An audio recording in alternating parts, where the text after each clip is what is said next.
এ পর্যায়ে ইসলামী সাহিত্য কুঞ্জ ইসহাক এবং বাইতুল হুদা জামে মসজিদ ও এলাকাবাসীর উদ্যোগে 2 দিনব্যাপী তাফসীরুল কোরআন মাহফিলের শেষ দিনের এই অধিবেশনে আলোচনা পেশ করছেন আস-সুন্নাহ ফাউন্ডেশনের সম্মানিত চেয়ারম্যান, সারা বাংলাদেশের তরুণ প্রজন্মের কাছে ভালোবাসার ব্যক্তিত্ব, আপনার আমার প্রিয় অভিভাবক শেখ আহমদুল্লাহ। আলোচনা পেশ করছেন শেখ আহমদুল্লাহ, চেয়ারম্যান আস-সুন্নাহ ফাউন্ডেশন। লিল্লাহি তাকবীর, লিল্লাহি তাকবীর। আমি শেখকে তার মূল্যবান নসিহত পেশ করার জন্য সবিনয় অনুরোধ করছি।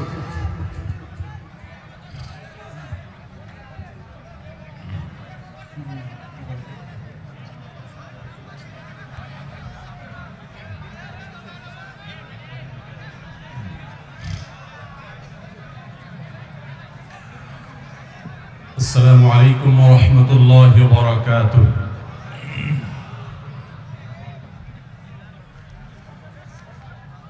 الحمد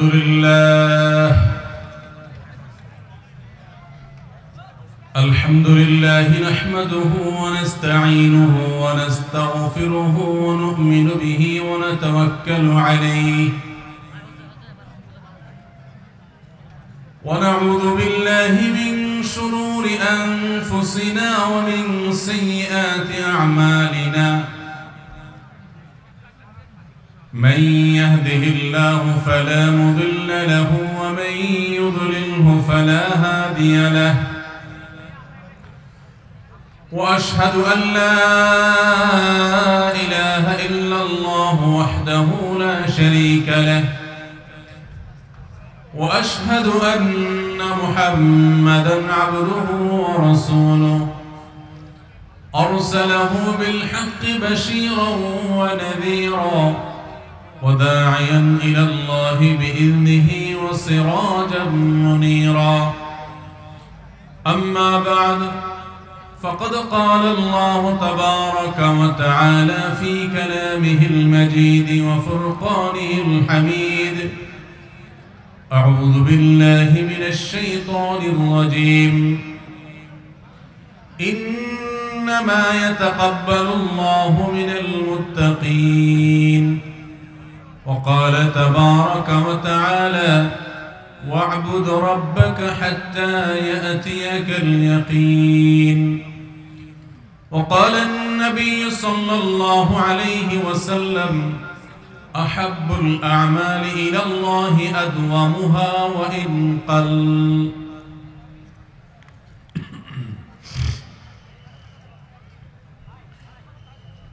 বগুড়ার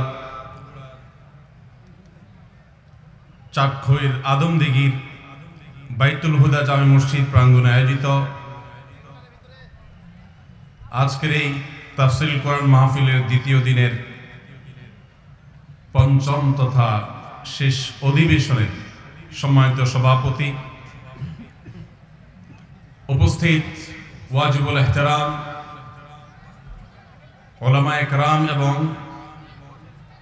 দূর দূরান্ত থেকে আগত আমার প্রাণ প্রিয় দিনদরদি ভাইরা, পর্দার আড়াল থেকে যারা আমাকে শুনছেন সে সকল মা ও বোনেরা, আজ এবং গতকাল কোরআন এবং হাদিস থেকে উলামায়ে কেরাম যে সমস্ত গুরুত্বপূর্ণ দিক নির্দেশনা আমাদেরকে দিয়েছেন, আজকে অনুষ্ঠানের শেষ পর্যন্ত যে সমস্ত দিক এবং নির্দেশনা আমরা ইনশাআল্লাহ পাবো, আল্লাহ রাব্বুল আলামিন আমাদের সবাইকে সেগুলো অনুযায়ী আমল করার তৌফিক দান করুন। সম্মানিত উপস্থিতি, আপনারা অনেকেই বগুড়া, নওগাঁ এবং আশপাশের বিভিন্ন এলাকা থেকে দূর দূরান্ত থেকে এই মাহফিলে এসেছেন। আমি এই মাহফিলে গত কয়েক বছর ধারাবাহিকভাবে আসছি। গতানুগতিক মাহফিল আমি করি না। এই মাহফিলটি আসার অন্যতম কারণ আব্দুল্লাহ সাইফুল্লাহ ভাইয়ের নাছোড় বান্দার ভাব, আর দ্বিতীয় বড় কারণ হলো এই আদমদিঘির ইসাক অর্থাৎ ইসলামী সাহিত্য কেন্দ্র এবং বাইতুল হুদা জামে মসজিদকে ঘিরে যে সমস্ত কর্মসূচি এই ইউনিয়নের কয়েকটি গ্রামে পরিচালিত হয়, আমার কাছে মনে হয়েছে এই আনুষ্ঠানিকতা, এই উদ্যোগগুলো বাংলাদেশের প্রত্যন্ত অঞ্চলের শহর, গ্রাম, মসজিদ ভিত্তিক সমাজ ব্যবস্থা গড়ে তোলবার ক্ষেত্রে একটি মডেল হতে পারে আদমদীঘির এই মসজিদ এবং এই এলাকা। কারণ এখানে সামাজিক যে সমস্ত কাজগুলো মসজিদকে ঘিরে গড়ে উঠেছে, বেড়ে উঠেছে, তরুণ এবং কিশোরদেরকে সুস্থ ধারায় পরিচালিত করবার জন্য সমাজের কল্যাণমুখী কাজে তাদেরকে নেতৃত্বের আসনে বসানো হয়েছে, তাদেরকে সামনে তুলে আনা হয়েছে। এই দৃশ্য যদি বাংলাদেশের প্রতিটি গ্রামে গঞ্জে প্রতিটি মসজিদকে ঘিরে গড়ে উঠত, তাহলে আজ বাংলাদেশের চেহারা ভিন্ন কোনো চেহারা হতে পারত। আমি যতটুকু জানি, এই ইসাক এবং বাইতুল হুদা জামে মসজিদকে ঘিরে এখানে শিক্ষাবৃত্তি থেকে নিয়ে অত্র এলাকার অসুস্থ, দরিদ্র, দুস্থ, গরিব মানুষদের চিকিৎসা ভাতা থেকে নিয়ে কোরবানির সময় গোশত বিতরণ, ঈদের সময় ইফতার বিতরণ থেকে নিয়ে শীতের সময় শীতবস্ত্র বিতরণ এবং ক্ষুদ্র ঋণ, সুদমুক্ত ক্ষুদ্র ঋণ দিয়ে সেটার আবার রিটার্ন নেওয়ার 98% রিটার্ন রেটের কথা আমি জানতে পেরেছি। সেই সাথে ঈদের সময় এখানে কয়েকশো তরুণ এবং কিশোরকে নিয়ে যে চমৎকার আয়োজন হয়, মেয়েদের জন্য যে আলাদা বিভিন্ন সাংস্কৃতিক সুস্থ ধারার আয়োজন হয়, এই আয়োজন যদি আজ প্রতিটি মহল্লায় মহল্লায় ইমাম সাহেবগণ, ওলামায়ে কেরাম, সমাজের নেতৃস্থানীয় ব্যক্তিবর্গ নিতেন, তাহলে আজকে আমাদেরকে কিশোর গ্যাংয়ের অভিশাপ এটা আর আমাদেরকে পোহাতে হতো না। যদি আজ প্রতিটা এলাকায় বগুড়ার এই আদমদীঘির চাঁদখৈরের বাইতুল হুদা জামে মসজিদ এবং ইসাক ইসলামী সাহিত্য কেন্দ্রের মতো সুস্থ সংস্কৃতি চর্চার জন্য উদ্যোগ যদি মসজিদ থেকে নেওয়া হতো, শুধুমাত্র ওয়াজ মাহফিল নয়, এলাকার শিশু কিশোরদের আনন্দ বিনোদনের জন্য, তাদের জন্য বিভিন্ন রকম প্রতিযোগিতামূলক আয়োজন, তাদের জন্য সুস্থ সংস্কৃতি চর্চা, শরীর চর্চা, নানাবিধ আয়োজন এখানে যেরকম হয় প্রতি এলাকায় যদি আমরা করতে পারি, তাহলে অনেক অনাচার, অনেক অসামাজিক কার্যকলাপ, মাদক, যৌতুক এবং কিশোরদের অপরাধী হয়ে ওঠা সহ নানাবিধ অপরাধ এটা অঙ্কুরে শেষ হয়ে যেত, একটা সুস্থ সমাজ আমরা উপহার পেতাম। তো আমার এখানে বারবার আসার অন্যতম কারণ হলো ইসাক এবং বাইতুল হুদা জামে মসজিদের এই সমস্ত কার্যক্রম। আমি আশা করব যারা দূর দূরান্ত থেকে এসেছেন, বগুড়া থেকে, নওগাঁ থেকে বা আশপাশের বিভিন্ন জেলা থেকে এসেছেন, তারা এই ইসাকের মতো, বাইতুল হুদা জামে মসজিদের মতো নিজ নিজ এলাকায় নিজেদের সামর্থ্য অনুযায়ী আল্লাহর কাছে দোয়া করে 2-4 জন 5 জন যদি সাথে পান, ওই 2-4-5 জন মিলে শুরু করবেন, একসময় শত শত মানুষকে সাথে পাবেন। একটা আদর্শ সমাজ গঠন করবার জন্য মসজিদকে কেন্দ্র করে শুধু 5 ওয়াক্ত নামাজ নয়, মুহাম্মদ সাল্লাল্লাহু আলাইহি সাল্লামের মতো বহুমুখী সামাজিক কার্যক্রম আমাদেরকে পরিচালনা করতে হবে। সবাই চেষ্টা করব তো ইনশাআল্লাহ। আল্লাহ আমাদের সবাইকে, প্রত্যেকটা গ্রামকে দেশে এরকম আদর্শ গ্রাম হিসাবে বহুবিধ সামাজিক এবং কল্যাণমূলক আয়োজনের মাধ্যমে একটি অর্থবহ সমাজ হিসাবে গড়ে তোলার জন্য আল্লাহ আমাদের সবাইকে তৌফিক দান করুন। সম্মানিত ভাইরা, মাওলানা মামুনুল হক সাহেব চলে এসেছেন, তিনি আরাম করছেন, খুব শীঘ্রই চলে আসবেন। আমি খুব বেশি কথা আজকে বলবো না। প্রথমত রাত কম হয়নি, দ্বিতীয়ত যেহেতু আবার মাওলানা মামুনুল হক সাহেবকেও কথা বলতে হবে, বিধায় আমি খুবই সংক্ষেপে ছোট ছোট কয়েকটি বিষয়ের উপরে কথা বলতে চাই। সর্বপ্রথম যে বিষয়ে কথা বলতে চাই সেটি হলো, রমজান মাস আমাদের থেকে বিদায় নিয়ে গেছে। রমজান মাস বিদায়ের সাথে সাথে আমাদের সমাজের বহু মানুষ আছে যাদের ইবাদত বন্দেগীও বিদায় হয়ে গেছে। আমরা অনেকে রমজান মাস শেষ হওয়ার পর মাথার টুপিটা খুলে ভাঁজ করে এমন ভাবে রেখে দিয়েছি যেন আবার আগামী বছর রমজান আসলে সেই টুপি খুলে আমরা মাথায় দেব। আমাদের কি শুধু ইবাদত বন্দেগী রমজানেই করা দরকার, না রমজানের পরেও করতে হবে? কতদিন পর্যন্ত আমাদের ইবাদত বন্দেগী নেকামল চলা উচিত এ সম্পর্কে কোরআনে কারিমে আল্লাহ রাব্বুল আলামিন বলেন, ওয়া'বুদ রাব্বাকা হাত্তা ইয়াতিয়াকাল ইয়াকিন। তুমি তোমার রবের ইবাদত করতে থাকো। কতদিন? ঈদুল ফিতরের চাঁদ দেখার আগ পর্যন্ত। কি বলেন? ঈদুল ফিতরের চাঁদ ওঠার আগ পর্যন্ত ইবাদত করো, এরকম কিছু?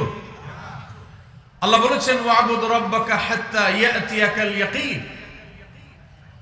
তোমার মৃত্যু আসার আগ পর্যন্ত তোমার রবের ইবাদত তুমি কন্টিনিউ করতে থাকো, নিয়মিত করতে থাকো, ইবাদতের ধারাকে অব্যাহত রাখো, ইবাদত থামাবে না মৃত্যু আসার আগ পর্যন্ত। ইবাদত কতদিন চলবে? মৃত্যু আসার আগ পর্যন্ত। আমরা যারা রমজানের মৌসুমী মুসল্লি হয়েছি, রমজানের পরে আর মসজিদের দিকে আমাদেরকে আসতে দেখা যায় না। আমরা যারা রমজানের দান সাদেকা করেছি, রমজানের পরে আর আমাদের দান সাদেকা করতে দেখা যায় না। আমরা যারা রমজানে কোরআন তেলাওয়াত করেছি, তারাবির নামাজে কোরআন শ্রবণ করেছি, শুনেছি, রমজান চলে যাওয়ার পরে কোরআন আর ছুঁয়ে দেখা, স্পর্শ করার তৌফিক সুযোগ আমাদের যাদের হয় না, প্রিয় ভাইরা আমার, আমাদের জন্য অত্যন্ত ভয়াবহ একটা বার্তা আছে। সে বার্তা কি? আল্লাহ রাব্বুল আলামিন কোরআনে হাকিমে ইরশাদ করেছেন তিনি কার আমল ইবাদত কবুল করেন। আমরা যারা রমজানে প্রত্যেকে যার যার সাধ্য অনুযায়ী কম বেশি ভালো কাজ করার চেষ্টা করেছি, রমজানে রোজা রেখেছি, তারাবির নামাজ পড়েছি, কোরআন তেলাওয়াত করেছি, কোরআন তেলাওয়াত শুনেছি, দান সাদেকা করেছি, তাসবিহ তাহলিল করেছি, দোয়া করেছি, রোজাদারি করার চেষ্টা করেছি, যতটুকু তৌফিক হয়েছে ভালো কাজ করার চেষ্টা করেছি। রমজান মাসে যে সমস্ত ভালো কাজ, যে সমস্ত নেকামল আমরা করেছি, এর কোনটা আল্লাহর কাছে কবুল হয়েছে আর কোনটা হয়নি এটা বোঝার বা এটার নিশ্চিতভাবে জানার কোনো উপায় বা সিস্টেম কি আছে?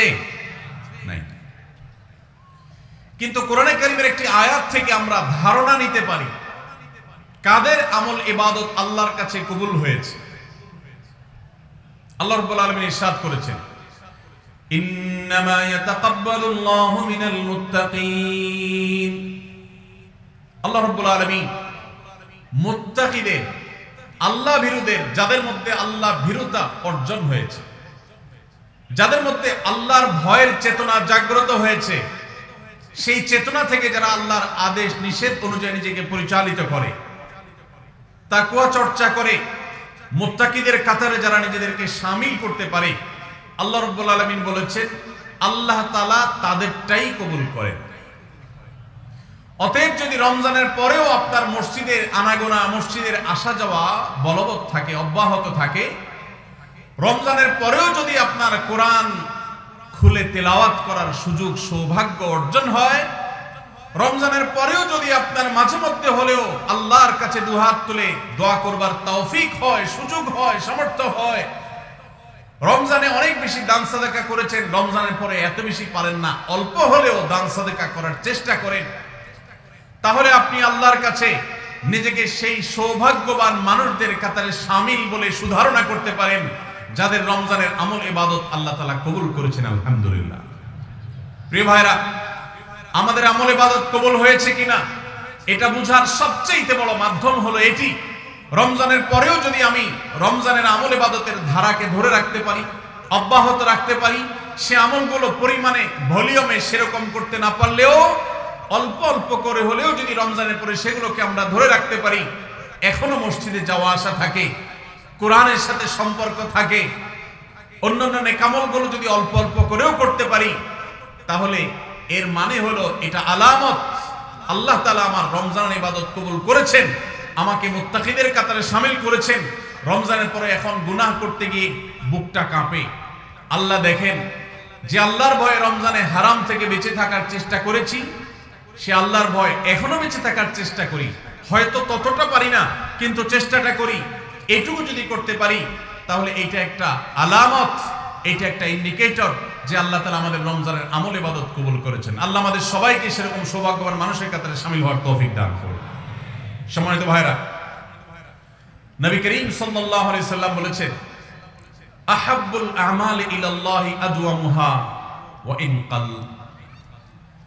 আল্লাহর কাছে সবচেয়ে প্রিয় আমল, আল্লাহর কাছে সবচেয়ে পছন্দনীয় কাজ, সবচেয়ে আল্লাহর ভালোবাসার কাজ বান্দার, সেই কাজ, যেই ভালো কাজ, যেই ইবাদত, যে আমল বান্দা নিয়মিত করে, পরিমাণে সেটা অল্প হলেও হোক, পরিমাণে অল্প কিন্তু করে নিয়মিত, আল্লাহর কাছে আমলটা বেশি প্রিয় সেই আমলের তুলনায় যে আমল একসাথে অনেক করা হয় কিন্তু পরে আর করার কোনো খবর নেই।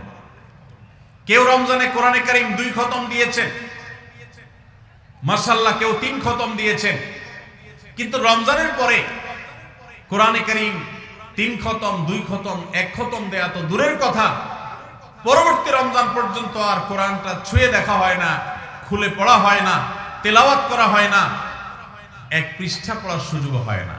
তাহলে এই 3 খতম 2 খতমের চাইতে রমজানে কেউ যদি 1 খতম কোরআন দেন অথবা তার চাইতে কমও কোরআন তেলাওয়াত করেন, কিন্তু রমজানের পরে সেই কোরআন দিনে হয়তো 2-5 পারা পড়তে পারেন না, কিন্তু 1 পৃষ্ঠা হইলেও পড়েন, 2 পৃষ্ঠা হইলেও পড়েন, তার দৈনন্দিন রুটিনের মধ্যে কোরআন তেলাওয়াত থাকেই থাকে। আল্লাহর কাছে ওই 3 খতম দেওয়া কোরআন তেলাওয়াতকারীর চাইতে মাত্র 10 পারা কোরআন তেলাওয়াত করেছেন যিনি রমজানে, কিন্তু রমজানের পরেও সেটাকে ধরে রেখেছেন, পরিমাণে অল্প হলেও আল্লাহর কাছে এই দ্বিতীয় ব্যক্তি অনেক বেশি শ্রেয় এবং প্রিয়।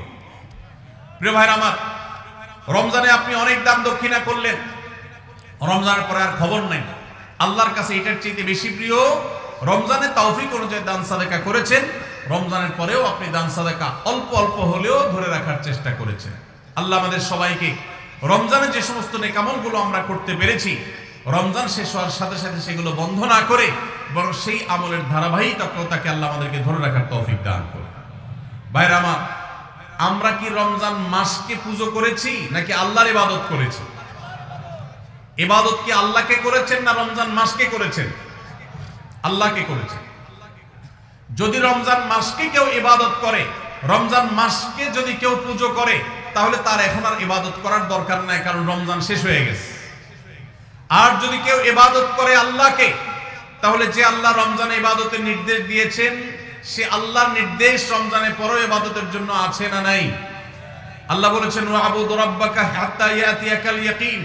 তোমার রবের ইবাদত শুধু রমজানে নয়, রমজান ইবাদতের মৌসুম হিসাবে ইবাদত বেশি হতে পারে, কিন্তু রমজানের ইবাদতের ধারা মৃত্যু আসার আগ পর্যন্ত তোমাকে ধরে রাখতে হবে, তবেই আল্লাহর কাছে সাকসেস হওয়া যাবে, তবেই আল্লাহর কাছে সফল হওয়া যাবে, সার্থক হওয়া যাবে।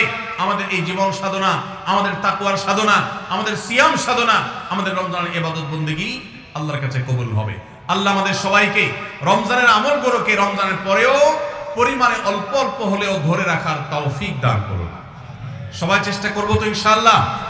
প্রিয় ভাইরা আমার, রমজানের যদি অন্য কোনো কিছু আপনি রমজান পরবর্তী সময়ে ধরে রাখতে নাও পারেন, আমি 4টি বিষয়ের কথা বলবো যেগুলো রমজানে হয়তো কম বেশি আপনি করেছেন আল্লাহর তৌফিকে।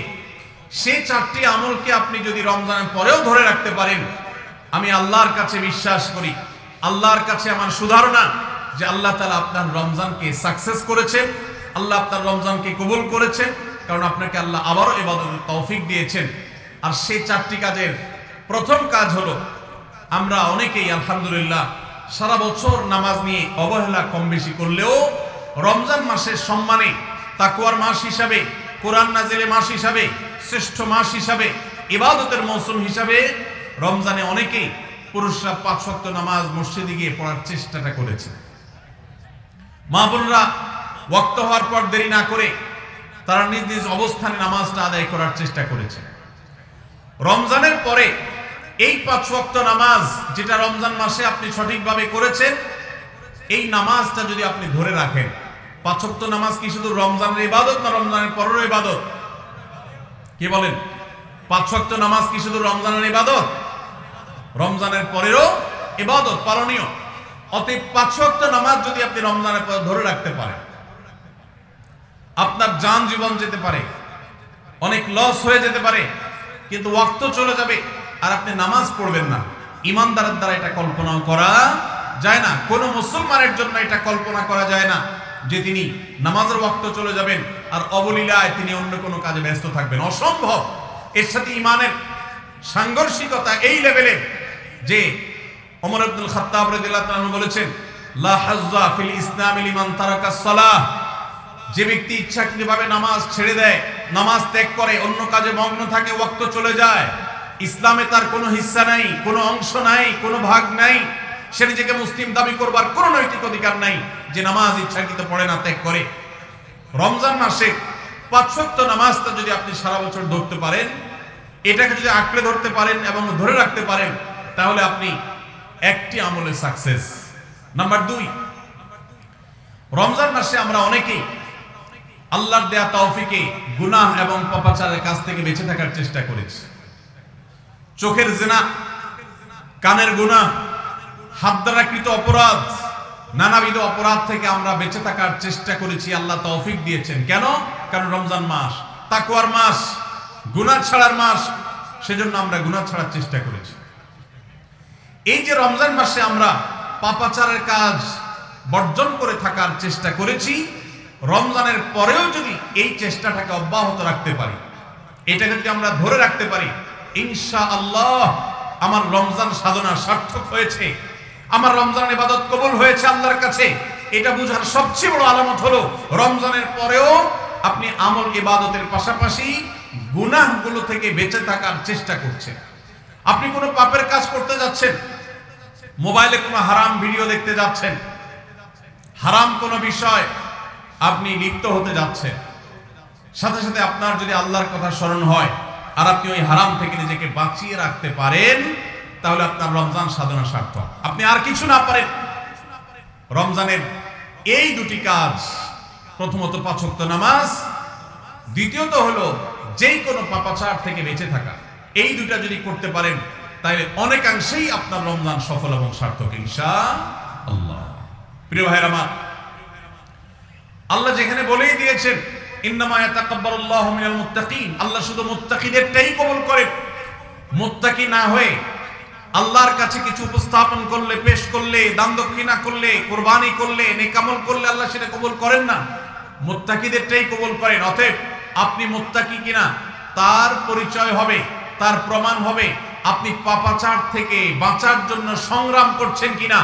আপনি যদি গুনাহ থেকে বাঁচার জন্য সংগ্রাম করেন, চেষ্টা করেন, সাধনা করেন, পরিশ্রম করেন, নিয়ত করেন, ইচ্ছা করেন এবং এর জন্য আপনি পদক্ষেপ গ্রহণ করেন, তাহলে তার মানে হলো আপনি মুত্তাকি। যত বেশি গুনাহ থেকে বাঁচার চেষ্টা করতে পেরেছেন তত বড় মাপের মুত্তাকি, আর যত বড় মাপের মুত্তাকি রমজানের ইবাদত তত বেশি আল্লাহর কাছে কবুল হয়েছে, সেই ধারণা আল্লাহর কাছে আমরা পোষণ করতে পারি ইনশাআল্লাহ। প্রিয় ভাইরা আমার, একজন সাহাবী নবী করিম সাল্লাল্লাহু আলাইহি সাল্লামকে জিজ্ঞাসা করেছেন, হে আল্লাহর রাসূল, কিভাবে আমি সবচেয়ে বড় ইবাদত গুজার হব, সবচেয়ে বড় আমলকারী কিভাবে হতে পারি? আমাদের কাছে বহু মানুষ কাগজ লিখে পাঠান, চিরকুট লিখে দেন যে হুজুর কোন আমলটা করলে বেশি সওয়াব হবে, আল্লাহ বেশি সন্তুষ্ট হবেন, আল্লাহর ইবাদত বেশি হবে কোন আমলটা করলে। প্রিয় ভাইরা আমার, নবী করিম সাল্লাল্লাহু আলাইহি সাল্লাম বলেছেন, ইত্তাকিল মাহারিমা তাকুন আবাদান নাস, তুমি হারাম কাজ থেকে বেঁচে থাকো, অবৈধ কাজ থেকে নিজেকে বিরত রাখো, গুনাহের ধারে কাছেও যেও না, পাপাচারের পথ মারিও না, তুমি সবচেয়ে বড় ইবাদত গুজার হবে, সবচেয়ে বড় নেক আমল হতে পারবে। অনেক বেশি নফল রোজা রাখে, অনেক বেশি দোয়া দুরূদ পড়ে, অনেক বেশি কোরআন তেলাওয়াত করে, অনেক বেশি নফল দান সাদেকা করে, অনেক বেশি নফল কাজ করে, এই লোক আল্লাহর খাতা বড় ইবাদত গুজার নয়। আমাদের স্মৃতিতে ইবাদত গুজার বলতে ভেসে ওঠে সারাক্ষণ নামাজের ব্রত থাকা মানুষের কথা, আমাদের স্মৃতিতে ভেসে ওঠে ইবাদত গুজার মানে হলো ঘন ঘন নফল রোজা রাখা ব্যক্তির ছবি। আমাদের স্মৃতিতে ইবাদত গুজার বলতে ভেসে ওঠে যে ব্যক্তি অনেক বেশি নফল আমল, জিকির, আজকার ইত্যাদিতে মাশগুল থাকে। অথচ নবীজি বলছেন, ইত্তাকিল মাহারিমা তাকুন আবাদান নাস, তুমি হারাম কাজ থেকে বেঁচে থাকো, সবচেয়ে বড় ইবাদত গুজার হতে পারবে, সবচেয়ে বড় নেক আমল হতে পারবে যদি তুমি হারাম কাজ থেকে বেঁচে থাকতে পারো। ভাইরা আমার, আপনি যদি আপনার দুই ঠোঁট দিয়ে কোনো কটু কথা, অশ্লীল কথা, গালিগালাজ এটা আপনার মুখ দিয়ে যদি বের না হয়। রমজানের আগে হতো, রমজান মাসে আপনি তওবা করেছেন, রমজানের পরেও এই সংগ্রামে আপনি জিতে আছেন, টিকে আছেন, আপনার মুখ দিয়ে কোনো অন্যায় হয় না, তার মানে হলো আপনি মুত্তাকিদের কাতারে শামিল হতে পেরেছেন, আপনি গুনাহ থেকে বাঁচতে পেরেছেন। আপনার আমল দেখা যায় না, কিন্তু এই যে গুনাহ থেকে বাঁচার সংগ্রামে আপনি জিতে গেছেন, আপনি নিজেকে বাঁচিয়ে রাখতে পেরেছেন, এটাই হলো আপনার সফলতা, এটাই হলো আপনার সার্থকতা। আজকাল নফল রোজা, নফল নামাজ, নফল দোয়া দুরূদ, নফল জিকির আজকার, নফল দান সাদকা করা মুসলমানের সংখ্যা কম নয় সমাজে। যেই মুসলমানের অভাব সেটা হলো গুনাহমুক্ত জীবন গঠন করা মুসলমানের অভাব, মুত্তাকি মানুষের অভাব, গুনাহমুক্ত মানুষের অভাব। গুনাহমুক্ত মানুষ পাওয়া যায়। ভাইরা আমার, আমাদের চেষ্টা করতে হবে আমার হাত এবং মুখ দ্বারা কারোর অধিকার খর্ব হবে না, কারোর কষ্ট হবে না। মুসলমান তো বটে, অমুসলমানকেও কোনো কষ্ট আমি দেব না, কারোর অধিকার নষ্ট হবে না, সম্পদে কারোর হক আমি নষ্ট করব না। আমি ওয়াজ মাহফিল শুনলাম, দিন কি দিন শুনলাম, ঘন্টাকে ঘন্টা শুনলাম, শুনতে শুনতে আমি কেঁদে দিলাম। 2 পয়সার কোনো ভ্যালু নাই যদি আমি দোকানদারি করতে গিয়ে কাস্টমারের সাথে 2 নাম্বারি করি, কাস্টমার হয়ে দোকানদারের সাথে 2 নাম্বারি করি, জমির আইল ঠেলাঠেলি করি, আরেকজনের ফসল আমি নিজে তুলে নিয়ে আসি, অন্যায়ভাবে কারোর হক নষ্ট করি, কথা দিয়ে কাউকে কষ্ট দেই, আচরণ দিয়ে কাউকে কষ্ট দেই, কারোর কোনো অধিকার নষ্ট করি, কারোর গীবত শিকায়েত করি, কারোর পেছনে তার সমালোচনা করি, কাউকে নিয়ে ব্যঙ্গ বিদ্রুপ করি, কাউকে আমরা ব্যঙ্গ নামে ডাকি, ফেসবুকে, সোশ্যাল মিডিয়াতে অথবা অফলাইনে অনলাইনে যেই কোনো সেক্টরে, যেই কোনো জায়গাতে, যেই কোনো প্ল্যাটফর্মে এই ধরনের গুনাহের কাজে যদি আপনি লিপ্ত থাকেন, তো আপনার এই শত শত মাহফিল, হাজারো মাহফিল শোনা, মাহফিলে আসা, এটার কোনো মানে হতে পারে না। আল্লাহ আমাদের সবাইকে রমজান মাসে গুনাহ থেকে বাঁচার যে চেষ্টাটুকু আমরা করতাম, রমজানের পরেও সেটাকে আমাদের ধরে রাখার তৌফিক দান করুন। থেকে বাঁচার চেষ্টা করব তো ইনশাআল্লাহ। অনেক ভাইরা আছেন অনেক হারাম কাজ করেন নাই, কেন? রমজান মাস, কিন্তু এখন আবার সেটা শুরু করে দিয়েছে। এর মানে হলো আপনার রমজানের ইবাদত কবুল হওয়ার সম্ভাবনা ক্ষীণ, নিশ্চিত তো বলা যাবে না, তবে প্রবল সুধারণা করা যায়, সম্ভাবনা অনেক প্রবল যদি আপনার সেই রমজানের আমলগুলোকে আপনি এখন ধরে রাখতে পারেন। অন্য সব না পারেন, অন্তত আমি 4টা আমলের কথা বলেছি, 5 ওয়াক্ত নামাজ আর সকল প্রকার গুনাহ এটা থেকে বিরত থাকা, আর 3 নম্বর হলো কোরআনে কারীমের তেলাওয়াত। অনেকে আমরা আলহামদুলিল্লাহ কোরআন তেলাওয়াত করেছি রমজানে, কারণ রমজান মাস কোরআন নাজিলের মাস। আমাদের সালাফ পূর্বসূরীরা রমজান মাসে কোরআন হাত থেকে রাখতেন না। আমরা অনেকেই নিজে কোরআন খতম দিয়েছি, যারা খতম দিতে পারেন না একটু হলো তেলাওয়াত করেছেন, তারাবিতে হাফেজ সাহেবের কাছ থেকে তেলাওয়াত শুনেছেন, কোনো না কোনো ভাবে কোরআনের সান্নিধ্যে এসেছেন। দুর্ভাগ্যজনক বাস্তবতা, রমজান চলে যাওয়ার সাথে সাথে আমাদের কোরআনের সাথে সম্পর্ক শেষ হয়ে গেছে, ঠিক না ঠিক? বহু মানুষ আছে কোরআন স্পর্শ করে না, দিনের ভিতরে 2-4 ঘন্টা, 5 ঘন্টা, 6 ঘন্টা সময় পর্যন্ত অনেকে সোশ্যাল মিডিয়াতে ডুবে থাকেন, মোবাইলে ডুবে থাকেন।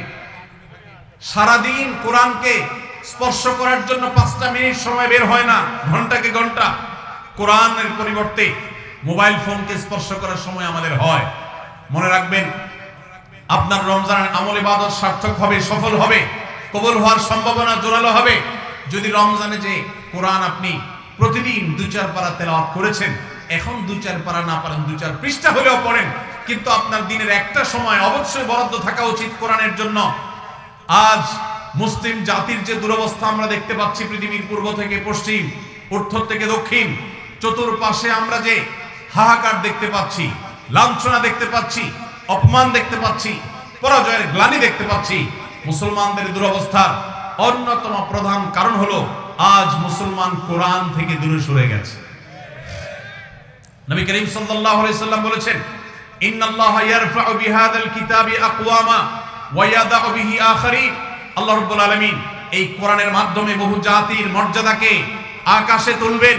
আবার এই কোরআনের প্রতি অবহেলার কারণে, অবজ্ঞার কারণে, কোরআনকে ছেড়ে দেওয়ার কারণে, কোরআন থেকে দূরে থাকার কারণে, কোরআনকে পরিহার করবার কারণে বহু জাতিকে আল্লাহ তাআলা অপমানিত করবেন, অপদস্থ করবেন, তাদেরকে আকাশ থেকে পাতালে নামিয়ে ছাড়বেন।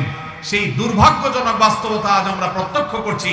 মুসলমানের ঘরে কোরআনের কোনো, কোরআন পড়ার কোনো অভ্যাস নেই, কোরআনের চর্চা নেই, কোরআনের আলোচনা নেই, কোরআনের আলোকে জীবন গড়বার কোনো পরিকল্পনা আমাদের মধ্যে নেই। এজন্য ভাইরা, রমজান মাসে যে কোরআনের সান্নিধ্যে আমরা ছিলাম, রমজানের পরে অল্প অল্প করে হোক প্রতিদিন আপনি কোরআন তেলাওয়ার চেষ্টা করেন।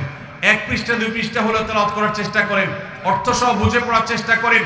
এটা যদি করতে পারেন আপনার রমজান সাধনা সার্থক ইনশাআল্লাহ। চেষ্টা করব তো কোরআন তেলাওয়াত করার। আল্লাহ রাব্বুল আলামিন এই কোরআনকে এমন এক গাইড বুক করেছে। কোরআনের সবচেয়ে বড় মিরাকল হলো কোরআনকে যে যত বেশি আঁকড়ে ধরতে পারবে দুনিয়াতে আল্লাহ তাআলা তাকে তত বেশি সম্মানিত করবেন। ইসলামের ইতিহাসের সোনালী যুগের যারা স্বর্ণ মানব ছিলেন, সেই খুলাফায়ে রাশেদা, তাদের পরবর্তী যুগের যে সোনালী ইতিহাস ছিল, যখন বিশ্ব মুসলমানের পদতলে ছিল, মুসলমান যখন বিশ্বের সুপার পাওয়ার ছিল, গোটা বিশ্বে মানবতা তার সর্বোচ্চ শিখরে যখন আসীন হতে পেরেছে, মানবতা সবচেয়ে বেশি যখন প্রতিষ্ঠিত হয়েছে, যখন মুসলিম নয় শুধু অমুসলিমরাও সবচেয়ে সুখে শান্তিতে পৃথিবীতে বসবাস করতে পেরেছে, কারণ অধিকার খর্ব করা হয় নাই, অধিকার আদায়ের মতো আজকের পৃথিবীতে যে নাটক চলমান আছে সেই নাটক তখন হয়নি। সেই সোনালী অতীত মুসলমানদের যে ছিল, তখনকার মুসলমানরা কোরআনকে তারা আঁকড়ে ধরেছিল, কোরআনকে তারা মাথায় রেখেছিল, কোরআনকে তারা জীবনে ধারণ করেছিল, কোরআনকে তারা সবসময় স্মরণ করেছে, বরণ করেছে, গ্রহণ করেছে, কোরআন দিয়ে নিজের জীবনকে সাজিয়েছে, তার সুফল তারা পেয়েছে। আজ কোরআন আমাদের কাছে অবহেলিত, কোরআন আমাদের কাছে আজ সবচেয়ে বেশি পরিত্যক্ত। যেই গ্রন্থ বছরে আমরা রমজান মাস ছাড়া অনেকে উল্টায় দেখি না, পাঠ করি না। মোবাইলে আমার বহু অ্যাপ আছে, সাথে কোরআনের অ্যাপও আছে। আমি সোশ্যাল মিডিয়ার অ্যাপগুলো দিনের ভিতরে 50, 60, 70, 80, 100 বার ওপেন করলেও কোরআনের অ্যাপটা দিনে একবার ওপেন করা হয় না। কোরআনের জন্য কোনো সময় আমার বরাদ্দ নাই। আমাদের বাসা বাড়িতে অনেক কিছু চলে, কোরআন তেলাওয়াত চলে না। বহু কিছু নিয়ে আড্ডা হয়, কোরআন নিয়ে পাঠচক্র হয় না, গ্রুপ ডিসকাশন হয় না, আলোচনা পর্যালোচনা হয় না। এরকম পরিবার আজ ঘরে ঘরে, প্রত্যেকটা জায়গায় জায়গায়। আর এই কারণে আজ আমাদের দুরবস্থা আমরা দেখতে পাচ্ছি পৃথিবীর চতুর্প্রান্তে রয়েছে। আল্লাহ তাআলা আমাদের সবাইকে কোরআনকে সারা জীবনের জন্য আমাদের সাথী করার তৌফিক দান করুন। কোরআন নিয়মিত পড়বেন তো ইনশাআল্লাহ, প্রতিদিন পড়বেন তো ইনশাআল্লাহ। আল্লাহ আমাদের সবাইকে প্রতিদিন কোরআন তেলাওয়াতের তৌফিক দান করুন, কোরআন বুঝে পড়ার তৌফিক দান করুন, কোরআনের আলো থেকে আলো গ্রহণ করবার তৌফিক দান করুন, সমাজ এবং রাষ্ট্রকে কোরআন দিয়ে সাজাবার তৌফিক দান করুন। বলুন আমিন। নাম্বার 4, শেষ পয়েন্ট। রমজান উপলক্ষে আমরা অনেকেই ভোর রাতে সাহরি খেতে উঠে আল্লাহর কাছে কম বেশি দোয়া করার চেষ্টা করেছি, 2-4 রাকাত তাহাজ্জুদ নামাজ পড়ার চেষ্টা করেছি, ঠিক না ঠিক? ইফতার সামনে নিয়ে অনেকে দোয়া করেছেন। রমজান মাসে রোজাদারের দোয়া কবুল হয় দিনের বেলা, অনেকে দোয়া করেছেন। রমজান শেষ, তাহাজ্জুদ পড়া তো ভোর রাতে উঠে দূরের কথা, অনেকের ফজর নামাজ পড়াটাই কঠিন হয়ে গেছে, ঠিক না ঠিক? আজ রমজানের পরে রমজানের সেই আমলের ধারাবাহিকতা, অর্থাৎ ভোর রাতে তাহাজ্জুদের নামাজ পড়ার যদি কেউ অভ্যাস ধরে রাখতে পারেন, এটা হবে সবচেয়ে বড় অর্জন। এটা যদি না পারেন, অন্তত ফজরের নামাজ, 5 ওয়াক্ত নামাজ তো পড়বেনই, ফজর নামাজ স্পেশালি জামাত যাতে কোনোভাবে মিস না হয়। আর দিন এবং রাত 24 ঘন্টার কোনো একটা সময় আল্লাহর কাছে দুহাত তুলে দোয়া করার অভ্যাস গড়ে তুলবেন, চেষ্টা করবেন তো ইনশাআল্লাহ। কয়েকটা সময়ের দোয়া আল্লাহর কাছে করলে সেটা বিফলে যায় না। এর ভিতরে একটা হলো ভোর রাতের দোয়া, আরেকটা হলো 5 ওয়াক্ত নামাজের পরের দোয়া, আরেকটা দোয়া কবুলের সময় আছে শুক্রবারে। কোন সময় হাদিস এটা ফিক্স করা হয়নি, তবে হাদিস বিশ্লেষকগণ অনেকেই বলেছেন সেই সময়টা হলো জুমার দিন আসরের পরের সময়। জুমার দিন আসরের পরে সূর্য ডুবার আগ পর্যন্ত আল্লাহর কাছে যদি দোয়ায় মাশগুল থাকেন, বাসা বাড়িতে আছেন, কর্মস্থলে আছেন, রাস্তাঘাটে আছেন, যেখানে যে অবস্থায় আছেন, জুমার দিন শুক্রবার বাদ আসর সূর্য ডুবার আগ পর্যন্ত দোয়া কবুলের মোক্ষম একটা সময়, অসাধ্য সাধন করবার সময়, একেবারে অসম্ভবকে সম্ভব করার সময়, আল্লাহর কাছ থেকে সবকিছু নিজের করার সময়। এই জন্য এই সময়গুলো আমরা মিস করবো না। তো রমজান মাসে দোয়ার অভ্যাসটা যদি রমজানের পরে আপনি ধরে রাখতে পারেন, ব্যাস এনাফ। 5 ওয়াক্ত নামাজ, সকল প্রকার হারাম পাপাচার বর্জন, কোরআনে কারীমের তেলাওয়াত অল্প অল্প করে হলেও প্রতিদিন একটা সময় ফিক্স করে যে এই সময় কোরআন তেলাওয়াত ছাড়া কিছু করব না। ঘুম থেকে উঠে প্রথম কাজ হবে ওযু করে আমি কোরআন তেলাওয়াত করব, ফজর নামাজের পরে একটু পড়ব, আর 4 নম্বর হলো দিন এবং রাতের কোন একটা সময় আল্লাহর কাছে দোয়া করার অভ্যাস করব। অনেক লোক আছি আমরা যে 24 ঘন্টার ভিতরে সপ্তাহে সপ্তাহ, মাসকে মাস চলে যায়। অনেক নিয়মিত নামাজি মানুষ আছেন, অনেক দাড়িওয়ালা মানুষ আছেন, এমনকি অনেক মাদ্রাসার ছাত্র, এমনকি আলেমও আছেন। মাসকে মাস চলে যায়, আল্লাহর কাছে হাত তুলে একটু চোখের পানি ফেলে শেষ কবে দোয়া করেছি বলতে পারবো না। এর চাইতে বড় হতভাগা আর কেউ হতে পারে না। এই জন্য রমজান মাসে দোয়ার আমলটা, রমজানে হয়তো আপনি দিনে 4 বার 5 বার করেছেন, রমজান পরে একবার করেন। রমজানে হয়তো 10 মিনিট 15 মিনিট 20 মিনিট ধরে দোয়া করেছেন, রমজানের পরে অন্তত 2 মিনিট ধরে দোয়া করেন। এই 4টা কাজ, 5 ওয়াক্ত নামাজ, সকল পাপাচার বর্জন, কোরআনে কারীমের তিলাওয়াত, আর দিন এবং রাতের কোন একটা সময় আল্লাহর কাছে দোয়ায় মাশগুল হওয়া, এই 4টা কাজ রমজানের, এগুলো যদি আপনি ধরে রাখতে পারেন তো ইনশাআল্লাহ আপনার রমজান সাধনা, আপনার রমজান ইবাদত বন্দেগী আল্লাহর কাছে কবুল হয়েছে। আল্লাহ আপনাকে মুত্তাকি হওয়ার তৌফিক দিয়েছেন, মুত্তাকিদেরটাই আল্লাহ কবুল করেন। অতএব আপনার রমজান ইবাদত এবং সাধনা কবুল হয়েছে, সার্থক হয়েছে, সেই সুধারণা আপনি পোষণ করতে পারেন। সবাই চেষ্টা করবো তো ইনশাআল্লাহ। আল্লাহ আমাদের সবাইকে সেই তৌফিক দান করুন।